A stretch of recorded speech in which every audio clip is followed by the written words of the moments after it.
વધુ એક મહત્વના સમાચાર પર નજર કરીએ। મહત્વના સમાચાર મળી રહ્યા છે।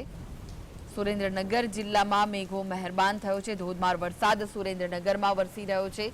સુરેન્દ્રનગર વાસીઓ છેલ્લા કેટલાક સમયથી વરસાદની રાહ જોઈ રહ્યા હતા। જિલ્લાના 10 તાલુકામાં સાર્વત્રિક વરસાદ નોંધાયો છે।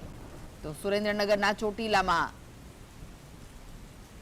જે ભારે વરસાદ વરસ્યો છે।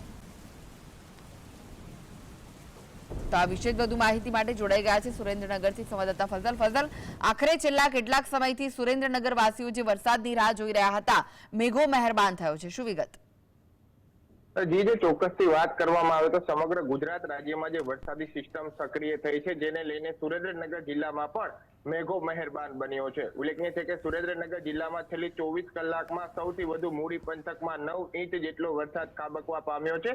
બીજી તરફ ચોટીલામાં પણ 8 ઇંચ જેટલો વરસાદ થયો છે। ધાંગધ્રા, વઢવાણ, લીંબડી, ચુડા, થાનગઢમાં પણ 5 ઇંચ કરતા વધુ વરસાદ ખાબકવા પામ્યો છે।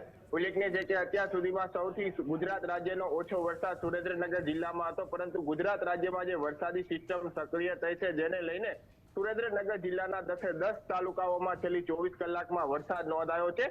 વરસાદના પગલે જિલ્લાના જળાશયો છે ત્યાં નવા નીરની આવક શરૂ થઈ ગઈ છે।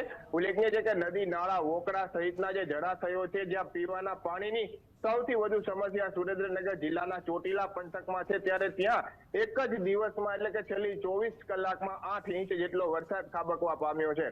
ત્યારે નીચાણવાળા વિસ્તારોમાં પાણી ભરાયા છે। ખાસ કરીને જો વાત કરવામાં આવે તો Ahmedabad Rajkot highway, national highway જી છે, તે વરસાદના કારણે પ્રભાવિત બન્યો છે। જી જી, આભાર।